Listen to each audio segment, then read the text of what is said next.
is okay here. Just a very quick update for us. Today, the 17th of October 2019. Very fantastic news to every one of us. The federal government of Nigeria has finally, after 54 days of serious campaign, has finally agreed, and the president has agreed to approve 10 billion naira needed for the rehabilitation of the Enugu runway and and the lightning of the Enugu runway. I want every one of us to save this video because eventually I envisage a controversy. The 10 billion is not only for rehabilitation of the Enugu runway. The 10 billion includes night landing facility and radar, okay, so that we know what we are getting. Now, it's not going to be like the other runways that we've rehabilitated in Nigeria or when Enugu was done before.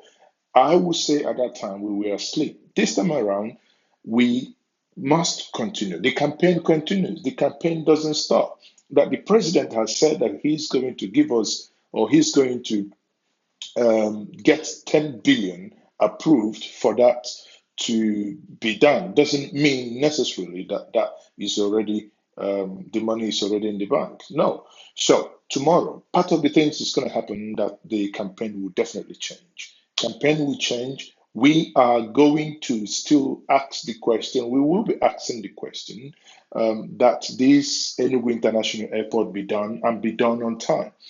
And the Minister of Aviation has already, said that, that his target is that PW will work day and night to ensure that they do and they finish this airport by December. And he said, in his word, not mine, that his target is that people coming down for Christmas will use this airport. So from tomorrow, we will be holding Hadi Sirika to account to ensure that Enugu International Airport will be done and will be done on time. However, there is something else here. I must also tell us why I hold the federal government to account. I must also hold the state governments to account. When the airport was closed, they said that they are going to give us palliative measures, and these palliative measures include the reconstruction of the roads that are death trap, especially those going to Owerri. 54 days, people, nothing, nada, nothing's been done by the state governments, nothing. I'm a practical person, very practical person. So I don't like hearsay. So I go on the roads. I want to go and see these roads. Now, this is my evidence here. Nothing. Can you see this? See, nothing. Watch the video. Nothing. This is the road. This is the road that they tell us that they've rehabilitated or that they will. Why we blame the federal government for not finding the money 54 days after? Tomorrow is going to be the 55th day. And when I read the tweet, actually, because first of all, the news broke when I saw on Twitter President Muhammad Buhari tweeted, and I looked at it. I don't know, somehow I was glad that, the campaign I have championed, the campaign that we are doing collectively. And I must say a very big thanks to my brother, Oyi of Oyi, Nzaonwoka. You're a great man because he's been the one doing the graphics that we use every single day. In this day and age, it's very hard to see people who are so dedicated. Many of you, when we started, in the first 3 weeks, none of you did anything until I called some of you out. Some of you tweeted in the first 2 days and you stopped. But many are called, few are chosen. If you guys understood the power of social media, with this we can change the way things happen, the way we're governed. We can say no. Even this morning, before the Igbo leaders went to Abuja, we made this tweet. We said, do not come back empty-handed because the day of reckoning. And I will say to them, well done, you've done well. All of you, that have gone to the president. Basically, you've gone to the president to do the job while we have elected you. There are some of you who are unelected, like John Nyanwodo, who is not elected, but he's been doing what he does for Igbo. He's pro bono, nobody pays him. Now, other people also that join them, we say thank you. But when I read the president tweet, I actually asked myself, should I be clapping for the president? And I tweeted this to the president. I said, I do not know if I should be happy, if I should be glad that you've approved this. If you know you were going to approve this, why did you allow them to come to Abuja? Why did you allow them that stress? You could have approved same without necessarily them coming to Abuja. So personally, Ma says, okay, I do not know if I should be happy or if I should be sad. And that is the reason why this federation does not work. We do not have we are a Federal Republic of Nigeria, but we are not in any way, shape, or form a federal system. It is an absurdity that for an airport to be done, we have to go crawl and bend on our knees and go to Abuja and ask the president to do something extraordinary in order to fix an airport that you closed. The level of madness sometimes gives me headache. We closed an airport without no plans to fix it.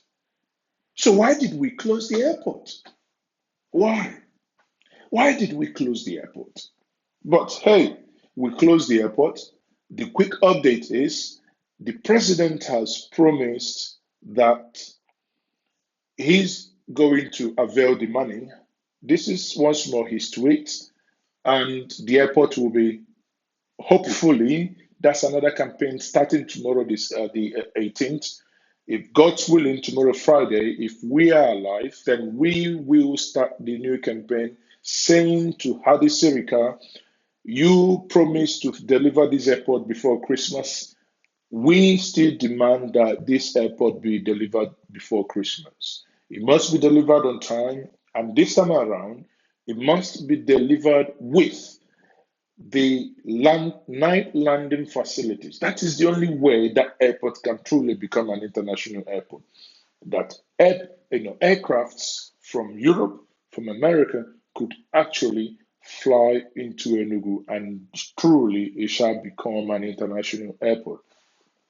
At the same time, why we actually say that these airports, the fund for that has been approved, my heart bleeds. My heart bleeds for Onitsha. Tragedy struck yesterday. It is very sad what happened in Onitsha. In Igbo, we say, Agbamba to n'ogwe, agba abụọ otu n'ogwe, ọ bụ ogwe ka apịala akụ. Why would it be that every single time this incident keep happening in Onitsha? Why? There are things we can do. These things, the things that we can do is not only for Anambra State, it's across the nation. We do not value life. Look at people lost life. People, we had 3 people died, a mother and a child. We cannot continue like this. We must value lives. Why does these things happen? This is no time to blame. However, we must, and Mazes, okay, I must point out that the governor of Anambra State is not doing entirely well. I must also point out that there was a total failure by the Anambra State Fire Services. They were nowhere to be seen. 1 hour, 2 hours, 3 hours. And when they came, the people already have lost virtually everything, and people were angry, and people basically started throwing stones. People didn't allow them to come back and help because what are you helping for? People have already lost everything that they've got. There is an angle to it. I know many of you will not agree with me, but there is an angle to it that I have heard in various fora today that I want to address with my video. Some people have said that this is a terrorist attack. I would say it is too early to come to that conclusion. However, from all indices, it is not. That is my thing, and this is the reason here. If you look at what has happened, it has been happening before. It happened in Lagos. There is one fundamental thing that makes it happen. Yuba was actually addressing the same problem. He once said that if you look at, because I mean, he's a big time player in the oil and gas industry, and he has about over 600 tankers. So he understands something better than you and I. In his clip here, Mr. President, I need to notify this, our distinguished colleagues, that I am a practical operator of tanker in Nigeria before I became a senator. I have in my fleet then over 600 tankers, and I can contribute immensely to this issue. Mr. President, the issue is not about roads. Yes, partly roads are part of accidents. But the point is that for you to have a tanker, you need to bring in a tanker that has the requirements, tamper-proof requirements, leak-proof requirements, which are nothing compared to the bogus issues that we are discussing here. If you have a tanker that has a tamper-proof or leak-proof manhole, you can throw that tanker from 30-story building, not one single liter of fuel will drop. There are two areas that fuel leaks out of tanker tanks.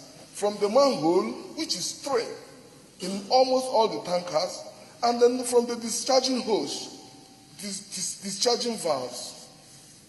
So what we need to do is to set up an ad hoc committee or a committee that will invite the Federal Road Safety, Department of Petroleum Resources, so that we can look into this issue and then mandate that every tanker driver operating in this country, you can go anywhere and mold your tank, but make sure that you use these specific manholes and discharging valves. Because if you go to the market and buy a discharging valve of 2,000 naira and then manhole that is constructed by only pan, some of them use tubes to close their manhole. Immediately the vehicle has problem, the fuel will leak. We have had people that are running transport tanker driver businesses that has 200-300 tankers on the road every day without having one single of their tanks getting into this kind of issues. So, Mr. President, I would like us to take this issue seriously. Oba said that the reason why this thing keep happening is that the tankers that we use on our roads are not sealed enough. The manholes and the valves are not sealed enough. There are special tankers that are being used for that, meaning you can throw them from 30-story down, they can roll, the content will not leak. What happened here is, and why I say this is not a terror attack is, if you watch the head of that trailer, if it was a terror attack, oh God have mercy, we will have many casualties. But the head of the tanker was on the barrier demarcating the road. The one that contains the liquid flipped and got into the water channel, which is called gutter in Nigeria. So, and when the liquid leaked, That was what now, caught fire and started using that gutter channel, or rather water channel, to head. What that means is, because if that was sealed, as Senator Obama was arguing, these things shouldn't have happened. I leave you to that. Once more, this is Mazel. Okay, peace out.